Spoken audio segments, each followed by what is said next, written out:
성도 여러분, 안녕하십니까? 이번 주는 제5과 제목이 하나님께서 우리를 위하여 싸우신다입니다.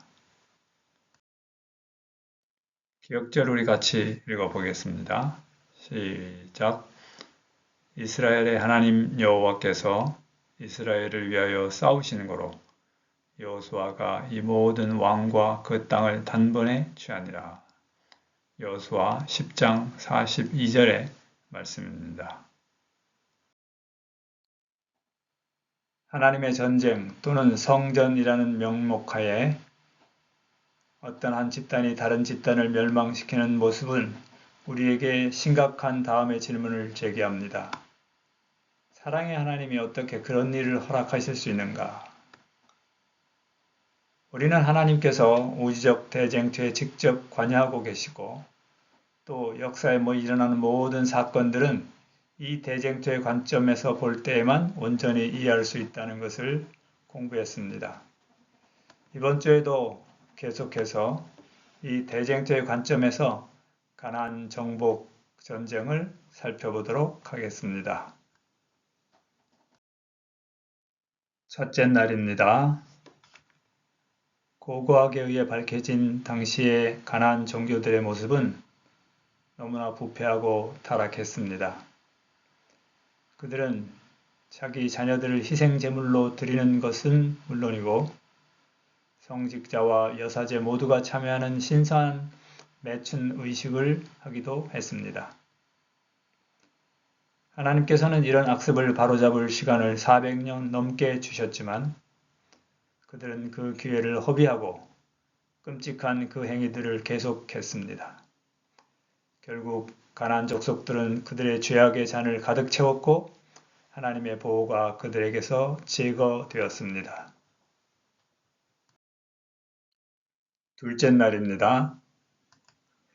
하나님의 성품의 기초는 사랑과 공의입니다. 하나님은 죄인에게 회개할 기회를 주시지만 죄악을 영원히 용납하시지는 않습니다. 그런 의미에서 이스라엘의 가나안 정복은 영토를 확장하기 위한 전쟁이 아니고 하나님께서 내리신 심판입니다.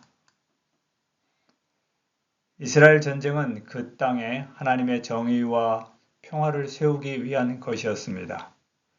더 나아가서는 전 세계의 평화와 정의가 정착되기를 바라신 하나님의 계획 중의 일부였습니다.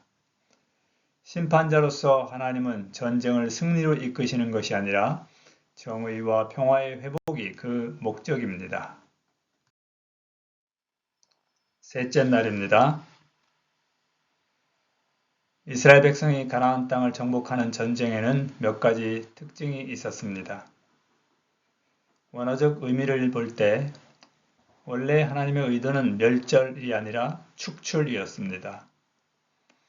하나님의 전쟁은 가나안의 부패한 사회와 문화를 대상으로 삼았고 따라서 부패를 가져올 수 있는 모든 것들은 파괴되어야 했습니다.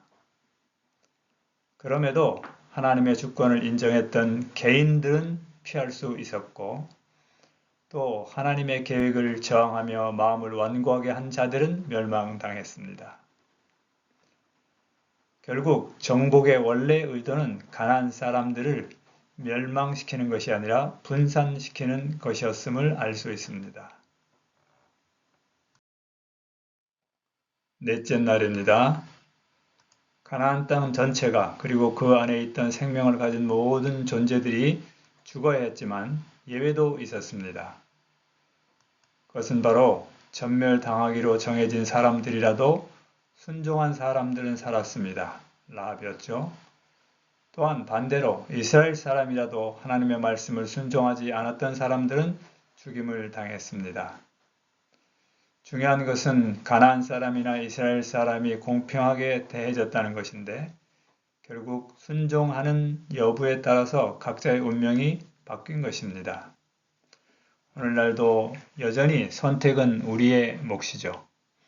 우리 각자의 선택에 따라 구원과 멸망이 결정될 것이기 때문입니다.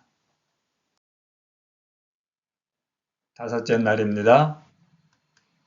예수님은 평화의 왕이시고 평화를 주러 이 땅에 오셨습니다. 구원 또는 구속의 목표는 완전하고도 영원한 평화입니다.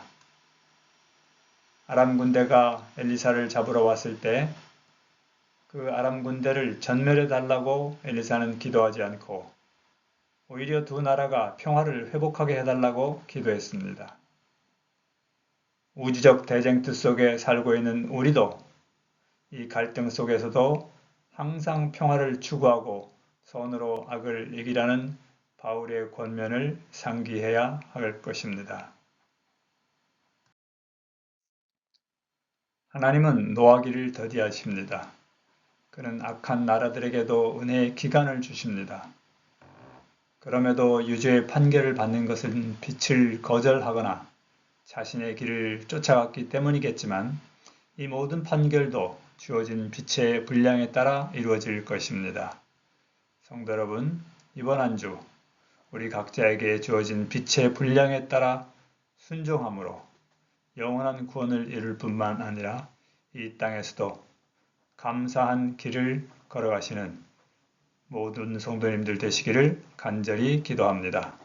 감사합니다.